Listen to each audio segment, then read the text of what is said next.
Lukas pasal 2 ayat 25 sampai 35. Adalah di Yerusalem seorang bernama Simeon. Ia seorang yang benar dan saleh yang menantikan penghiburan bagi Israel. Roh Kudus ada di atasnya. Dan kepadanya telah dinyatakan oleh Roh Kudus bahwa ia tidak akan mati sebelum ia melihat Mesias, yaitu Dia yang diurapi Tuhan. Ia datang ke bait Allah oleh Roh Kudus ketika Yesus anak itu dibawa masuk oleh orang tuanya untuk melakukan kepada apa yang ditentukan hukum Taurat. Ia menyambut anak itu dan menatangnya sambil memuji Allah, katanya, "Sekarang Tuhan, biarkanlah hambamu ini pergi dalam damai sejahtera sesuai dengan firman-Mu. Sebab mataku telah melihat keselamatan yang daripadamu, yang telah Engkau sediakan di hadapan segala bangsa. Yaitu terang yang menjadi penyataan bagi bangsa-bangsa ini dan menjadi kemuliaan bagi umat-Mu Israel. Dan bapa serta ibunya amat heran akan segala yang dikatakan tentang Dia."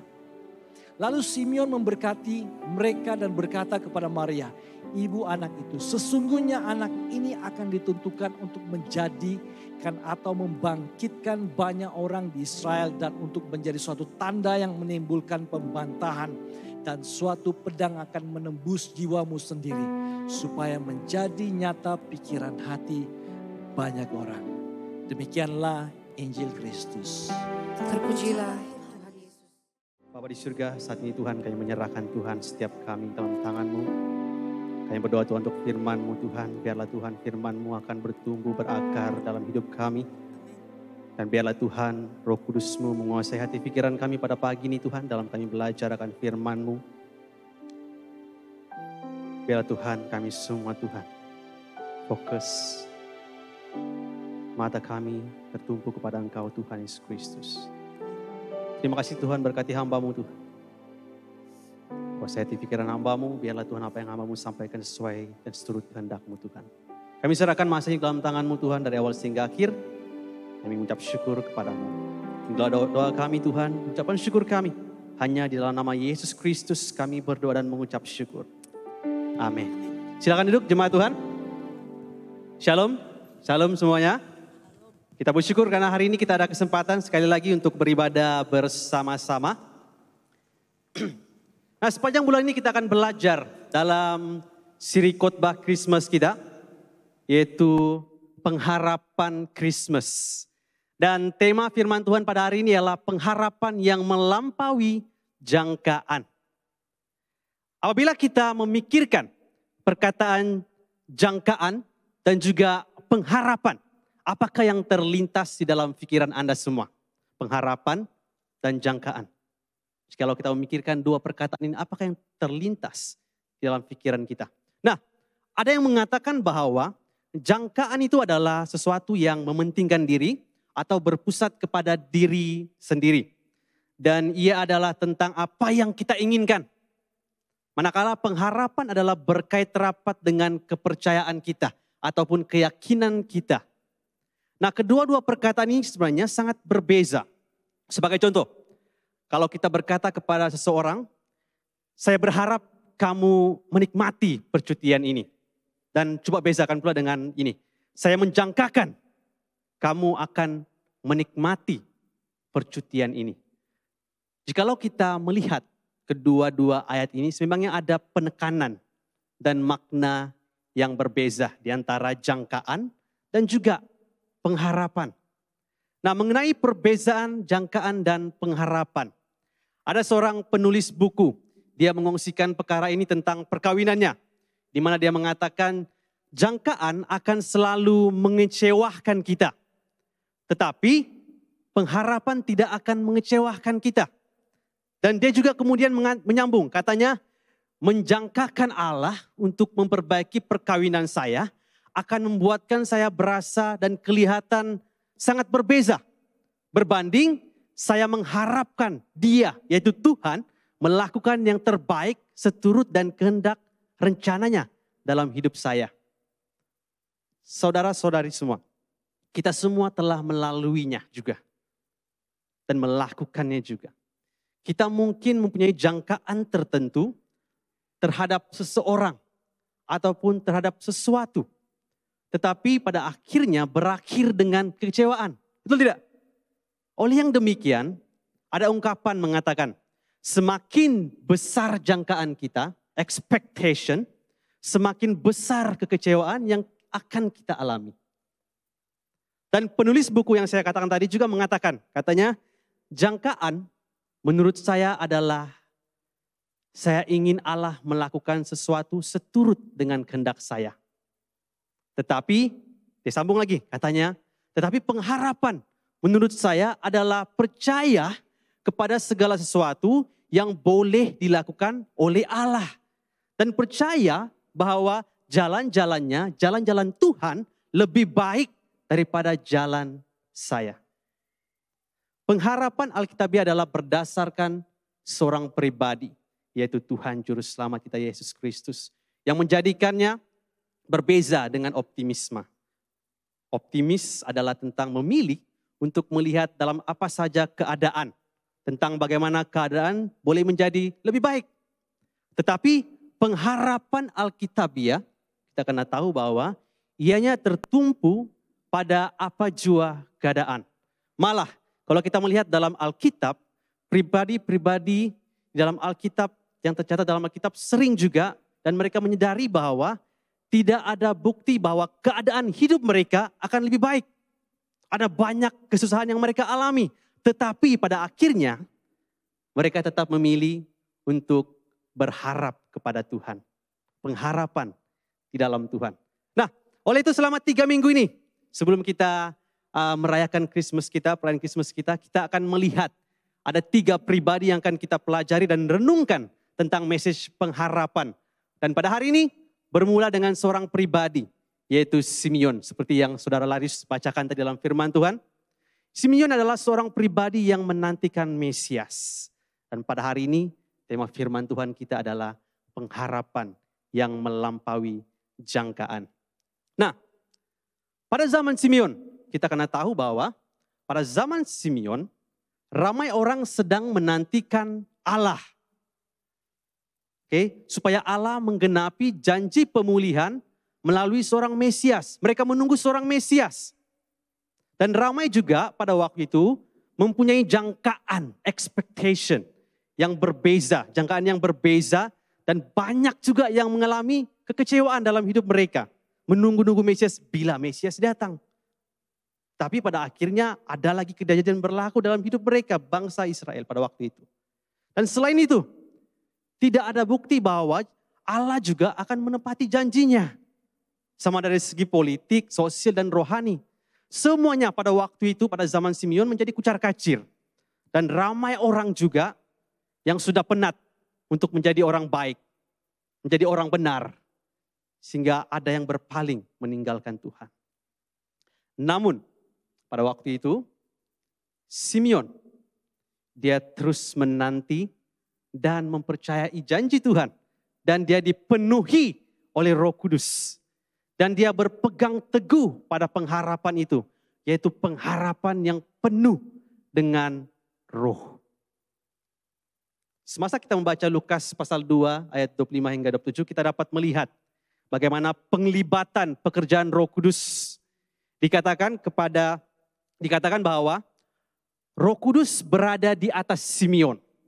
Kepadanya dinyatakan oleh Roh Kudus dan digerakkan oleh Roh. Nah, dalam ayat ini kita dapat melihat bahwa bahkan sebelum peristiwa Pentakosta, Roh Kudus sudah bekerja dan memenuhi kehidupan manusia. Contohnya dalam kehidupan Zakaria dan Elizabeth. Semua pasti mengenal Zakaria dan Elizabeth. Dan juga Yohanes Pembaptis. Zakaria dan Elizabeth adalah ibu bapa kepada Yohanes Pembaptis. Dan bahkan kalau kita ingat peristiwa dalam Alkitab, sewaktu Yohanes Pembaptis di dalam rahim ibunya Elizabeth, dia melonjak kegirangan karena dipenuhi oleh Roh Kudus. Dan di sini juga dalam petikan tadi yang dibacakan, Roh Kudus juga memenuhi Simeon dan memimpin Simeon bertemu dengan Yesus, yaitu Mesias. Saudara-saudari sekalian, Lukas, kita kena tahu bahwa Lukas menggambarkan Simeon sebagai seorang yang benar dan saleh. Kehidupan Simeon jujur dan benar di mata manusia, serta suci, di mana dia dikhususkan untuk Allah. Di tengah-tengah rasa keputusasaan, kekecewaan, tanpa bukti nyata tentang janji Allah akan digenapi dalam bangsa Israel, Simeon, dia tetap menjalani kehidupan yang mengasihi Allah dan mengasihi manusia. Suatu pengajaran yang boleh kita ambil daripada beberapa ayat tadi ialah kita tidak boleh jemu, kita tidak boleh lelah dalam melakukan kebaikan. Tetapi kita harus terus meminta Roh Kudus untuk terus-menerus memperbarui kita, memenuhi kita semua.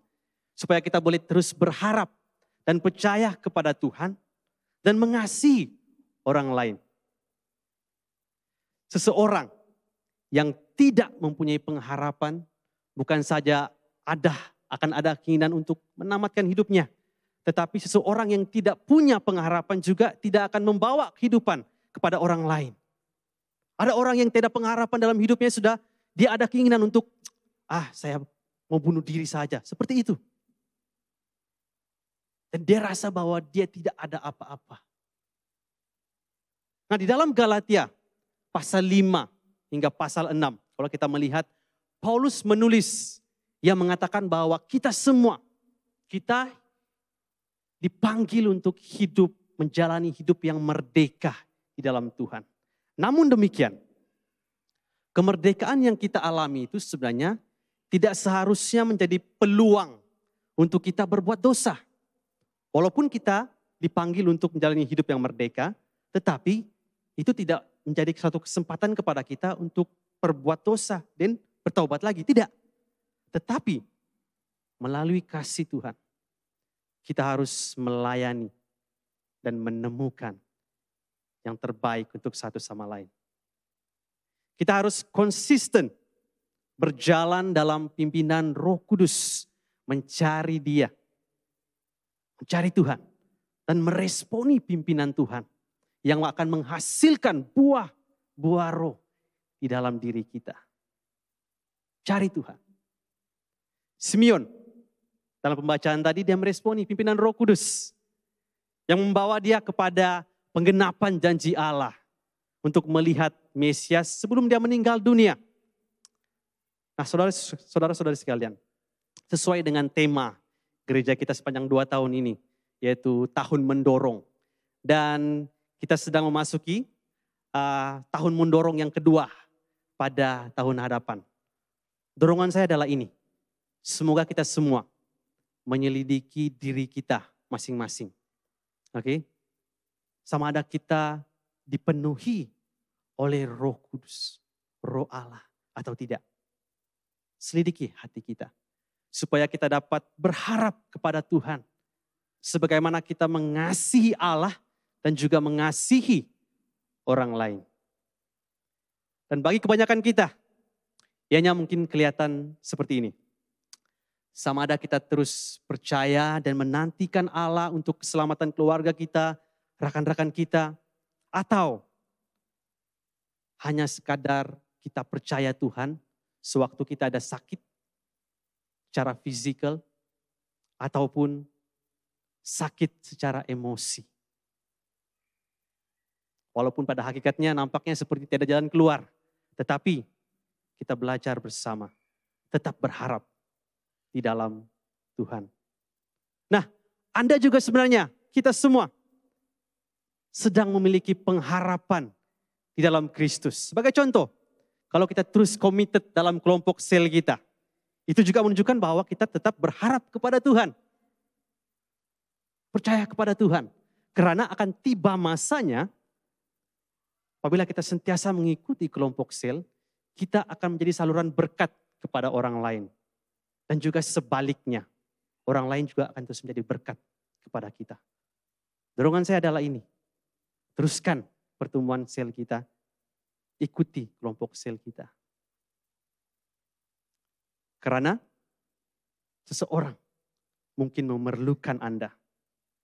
Dan Anda juga, pada hakikatnya juga, mungkin memerlukan orang lain. Pemimpin kamu, rekan-rekan kamu, untuk saling menguatkan, saling berharap kepada Tuhan. Amin, saudara-saudara kalian. Percaya kepada Tuhan. Dan kembali kepada Simeon. Kita kembali kepada Simeon.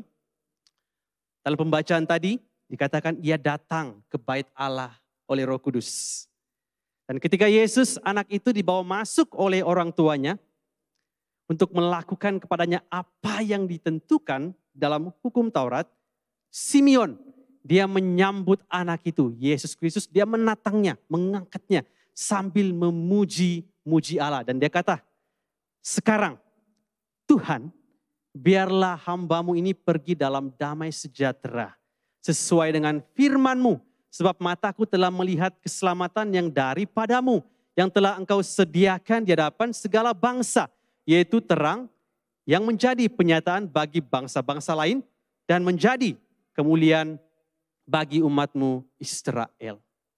Nah, akhirnya setelah penantian lama oleh Simeon, akhirnya penantiannya berakhir.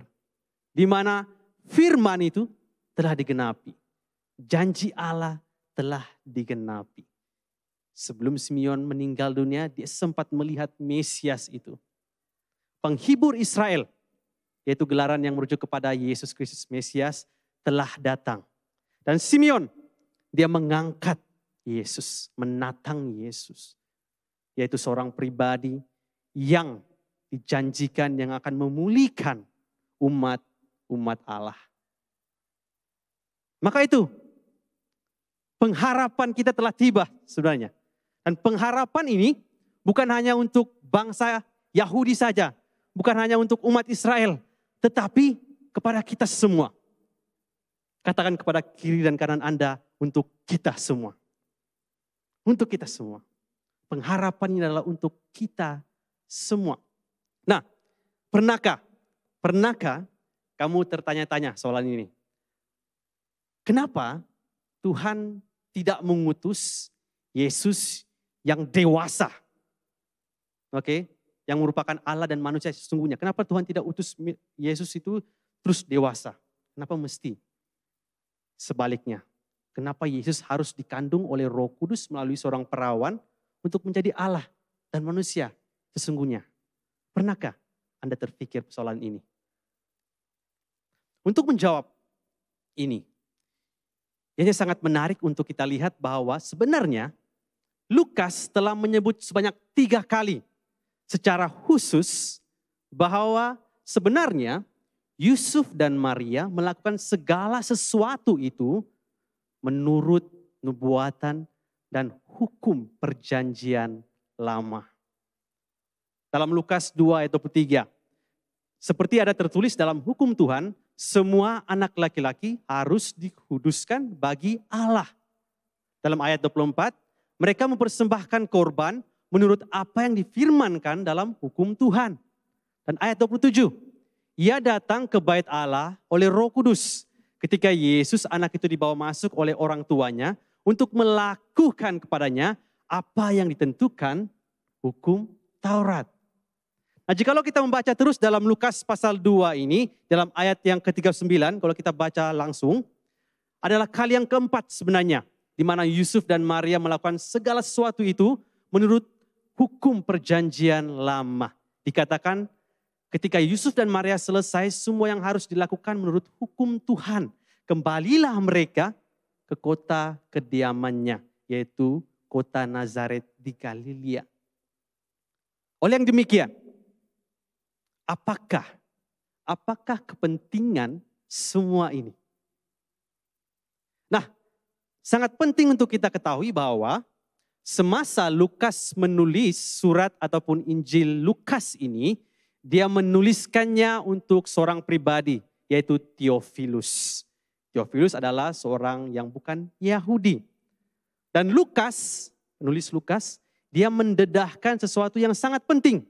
Di mana dia katakan bahwa dia menyatakan bahwa Yesus dilahirkan di dalam keluarga Yahudi. yang taat dan saleh. Di mana Yesus diajar segala sesuatu menurut hukum Taurat, hukum Tuhan dari dia kecil lagi.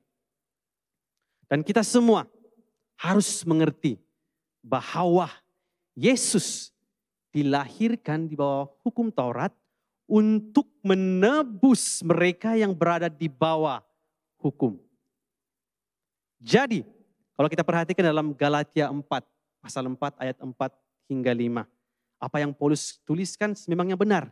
Di mana Paulus mengatakan, tetapi setelah genap waktunya, maka Allah mengutus anaknya yang lahir dari seorang perempuan dan takluk kepada hukum Taurat. Ia diutus untuk menebus mereka yang takluk kepada hukum Taurat. Supaya, perhatikan, supaya kita diterima menjadi anak. Nah, jikalau kita membaca Alkitab, kita dapat mengetahui bahwa hukum dalam Alkitab itu tidak akan memberikan kehidupan. Hukum dalam Alkitab hanya memberikan kita panduan apa yang perlu dan tidak perlu kita lakukan dalam hidup kita. Sebagai contoh, hukum jangan mencuri. Nah, walaupun ia adalah hukum yang wajib, tetapi ianya tidak menghalang orang untuk terus mencuri. Betul tidak? Orang akan terus mencuri juga. Nah, kita tidak dapat melakukan sepenuhnya semua hukum-hukum ini karena kita semua adalah orang-orang yang berdosa. Maka itu, perhatikan baik-baik. Yesus datang sebagai Allah dan manusia sepenuhnya dan melakukan apa yang kita sebagai manusia yang kita tidak dapat lakukan. Dan dia memberikan kehidupan kepada kita semua. Anda dan saya yang percaya kepadanya. Kehidupan baru. Jikalau kita percaya kepadanya. Dan itulah sebabnya Yesus berkata dalam Matius pasal 5 ayat 17. Dia katakan, janganlah kamu menyangka bahwa aku datang untuk meniadakan hukum Taurat atau kitab para nabi. Aku datang bukan untuk meniadakannya, melainkan untuk menggenapinya. Nah, sederhananya adalah Yesus datang untuk menggenapi hukum yang ada dalam perjanjian lama. Dan ianya sebenarnya sebagai contoh sama seperti kalau kita ambil gambar pentas rumah doa ini dari kiri saya dan kanan saya. Oke, kalau dulu kalau kita ambil gambar satu-satu kita ambil dari kiri, tengah-tengah dan kanan.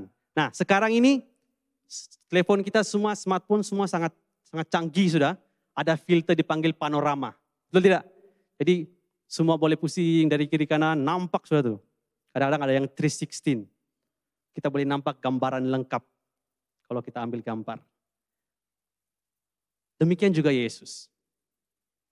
Yesus datang untuk menggenapi hukum yang sedia ada dan menunjukkan kepada kita sebuah gambaran lengkap. Gambaran lengkap, keseluruhan tentang hukum Taurat.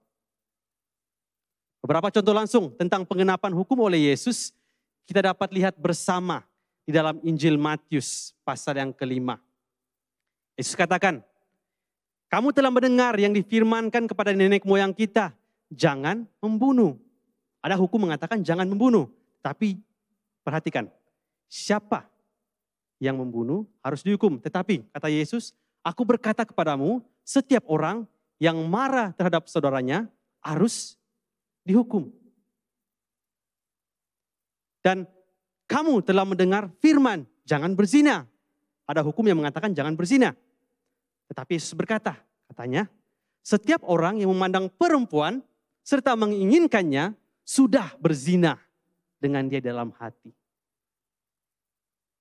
Ada firman mengatakan, kasihilah sesamamu manusia dan bencilah musuhmu. Tetapi perhatikan apa yang Yesus katakan. Tetapi aku berkata kepadamu, kasihilah musuhmu dan berdoalah bagi mereka yang mengenai kamu. Sekarang, setelah semuanya, Anda dapat melihat mengapa Allah sebenarnya mengutus Yesus untuk datang ke dunia ini. dan menggenapi semua hukum tersebut. Karena sangat mustahil untuk kita manusia melakukan semua hukum-hukum itu. Betul tidak? Sangat sukar sebenarnya. Dan tanpa Yesus, kita tidak akan ada pengharapan. Namun, berita baiknya adalah pengharapan telah tiba. Immanuel, Allah beserta kita. Yesus adalah keturunan yang akan menghancurkan kepala ular seperti yang sudah dijanjikan. Kalau kita perhatikan dalam Kejadian pasal 3 ayat ke-15. Yesus adalah anak yang dilahirkan dan diberikan kepada kita seperti yang dinubuatkan di dalam Yesaya pasal 9 ayat 6. Di mana Yesus disebut sebagai penasihat ajaib.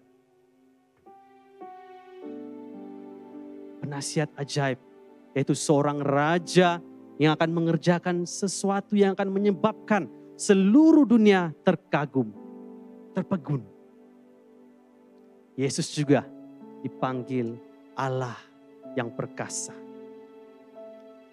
Allah yang perkasa berarti Yesus memiliki kuasa ilahi sebagai seorang pahlawan. Dan Yesus juga adalah Bapa yang kekal. Panggilannya, dia akan menjadi pemberi dan pelindung yang sejati. Dan yang terakhir adalah, dia juga adalah dipanggil Raja Damai. Pemerintahannya akan membawa keharmonian dan kesejahteraan kepada setiap orang dan setiap masyarakat. Semua orang, kita semua sedang menantikan sesuatu. Saya pasti ada yang menantikan pekerjaan yang baru. Betul tidak? Mungkin ada yang menantikan seseorang untuk katakan iya. Dan ada juga yang selalu menanti-nantikan, sentiasa berdoa supaya COVID ini segera berakhir. Betul tidak? Dan sekarang keadaan nampak seperti semakin pulih. Tetapi ada lagi satu varian baru, COVID-19, Omikron. Macam tiada henti-hentinya. Namun dorongan saya adalah ini. Kiranya kita semua terus teguh. Dan selalu ingat bahwa pengharapan adalah berdasarkan kepada seorang pribadi. Yaitu Yesus Kristus. Anda mungkin pernah mengenal pribadi ini, Nick Vujicic. Dia adalah seorang motivator. Kalau yang selalu tengok media sosial, Anda mungkin pernah melihat dia. Dan dia pernah berkata, dia katakan ini. Ini adalah perbezaan di antara pengharapan bersama Yesus dan pengharapan tanpa Yesus. Pengharapan tanpa Yesus adalah menunggu kedudukan atau keadaan Anda untuk berubah. Menunggu dan mengharapkan agar suatu hari nanti keadaan tidak akan sama seperti sekarang. Tidak ada salahnya jika kita menunggu keajaiban. Tetapi sesetengah keajaiban tidak akan selalu ada.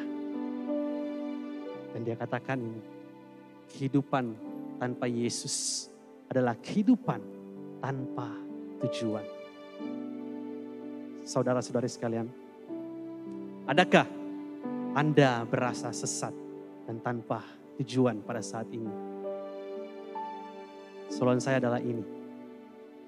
Bagaimanakah hubungan Anda, hubungan kita dengan Yesus pada saat ini? Adakah Yesus sedang mengendalikan kehidupan Anda? Seperti seorang pemandu, dia di depan memegang steering, Anda di tepi, penumpang, Tuhan yang memimpin Anda.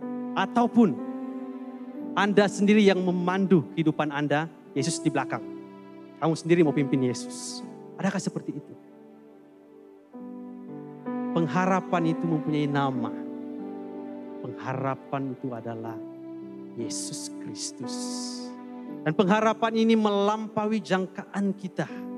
Dan kita memerlukan iman untuk melihat sesuatu yang melampaui penglihatan kita. Nubuatan Simeon yang terakhir daripada pembacaan tadi merupakan peringatan keras kepada kita semua. Di mana dia katakan, sesungguhnya anak ini ditentukan untuk menjatuhkan atau membangkitkan banyak orang di Israel. Dan untuk menjadi suatu tanda yang menimbulkan perbantahan dan suatu pedang akan menembus jiwamu sendiri supaya nyata pikiran hati banyak orang. Sikap kita terhadap Yesus akan menyatakan, menentukan siapakah kita pada akhirnya. Kita tidak boleh jadi neutral, kita tidak boleh kompromi, kita tidak boleh berada di tengah-tengah. Cara kita meresponi Yesus akan menunjukkan di sisi manakah kita berada. Adakah kita sentiasa berharap kepada Yesus? Adakah kita sentiasa berharap kepada diri kita sendiri? Pernahkah Anda mengalami kekecewaan karena mempunyai sesuatu jangkaan ataupun meletakkan harapan pada seseorang atau sesuatu? Saudara-saudari sekalian, datang kepada Yesus. Dalam Mazmur 51:17, Raja Daud menulis, dia katakan, ya Tuhan, bukalah bibirku, supaya mulutku memberitakan puji-pujian kepadamu. Siapakah Yesus bagi kita semua? Adakah kita akan mencari Dia hanya ketika kita mengalami kesusahan, masalah, atau kita hanya mengenal Yesus sebagai seorang tokoh agama saja? Dalam kita menyanyikan lagu respon ini, mari kita merenungkan bersama-sama sikap kita kepada Tuhan. Mari kita berdiri bersama-sama. Jika hubungan kita, Anda, kita semua dengan Yesus sudah jauh, mari kembali kepada Dia. Pengharapan ada di dalam Dia. Sambutlah Dia, Yesus Tuhan, Juru Selamat dunia.